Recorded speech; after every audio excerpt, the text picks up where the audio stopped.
So hello एवरीन, आज हम लोग एक फिजिक्स की प्रॉब्लम करने वाले हैं फ्रॉम 200 पजलिंग फिजिक्स प्रॉब्लम्स।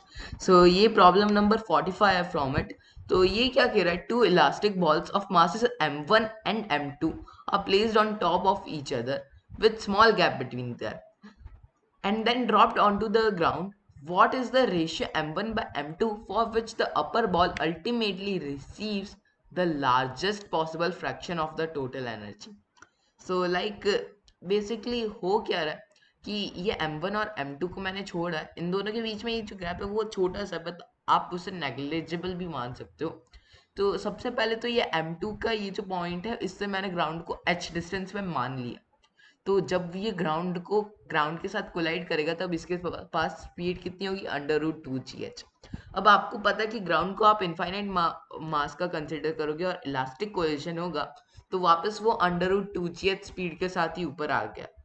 और वही m1 के पास भी उस टाइम पे √2gh स्पीड ही होगी, तो दोनों आपस में कोलाइड कर जाएंगे। ठीक है, m1 √2gh से कोलाइड किया और m2 भी, और दोनों के बीच में ये डिस्टेंस नेग्लिजिबल है, इसलिए स्पीड हम दोनों की √2gh ही कह सकते हैं कि दोनों √2gh से आपस में कोलाइड कर गए। ठीक है, तो जब ये कोलाइड करेंगे, इसकी स्पीड √2gh डाउनवर्ड्स है, तो और इसकी स्पीड √2gh अपवर्ड है, तो मैं मोमेंटम लिखो तो वो under m2 √2gh minus m1 √2gh। अब ये दोनों कोलाइड कर गए, तो इसको सपोज स्पीड v1 मिल गई अपवर्ड डायरेक्शन में, और इसको सपोज स्पीड v2 मिल गई अपवर्ड डायरेक्शन में। तो अब इसका मोमेंटम क्या बन गया, m1 v1 plus m2 v2। अब वही इलास्टिक कोलिजन हुआ है, तो मुझे पता है कोफिशिएंट ऑफ रेस्टिट्यूशन 1 होगा। अब कोफिशिएंट ऑफ रेस्टिट्यूशन 1 है, तो स्पीड ऑफ अप्रोच और स्पीड ऑफ सेपरेशन 0 होगा। Sorry, speed of approach is equal to speed of separation होगा। तो लाइक अप्रोच ये कितनी स्पीड से कर रहा है, देखो जैसा कि हमें पता है ये √2gh से नीचे आ रहा है, ये भी √2gh से ऊपर जा रहा है, तो स्पीड ऑफ अप्रोच 2√2gh हुई। वही स्पीड ऑफ सेपरेशन, देखो ये v1 से ऊपर जा रहा है, ये v2 से ऊपर जा रहा है, लेकिन v1 बड़ा होगा v2 से। द रीजन इज कि वो आपस में फर्दर नहीं कोलाइड करेंगे, तो velocity of separation v1 minus v2 हुआ। ओके, ये दो इक्वेशंस हमारे पास बन गई है। तो इन दोनों इक्वेशंस के थ्रू हम v1 और v2 को तो फाइंड आउट कर ही सकते हैं in terms of m1 m2।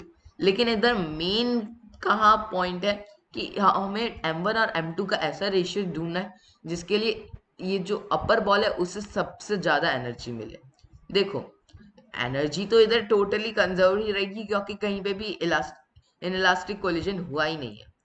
तो लाइक बिफोर कोलिशन इनके पास टोटल एनर्जी कितनी थी, वो अगर आप लिखो तो इसके इक्वल होगी m1 प्लस m2 gh।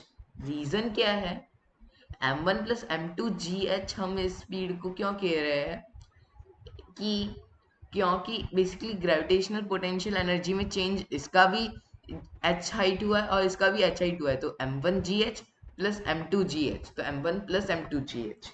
या फिर सपोज आप उसे इसमें में भी लिख सकते हो कि half m1 v1 square plus half m2 v2 square.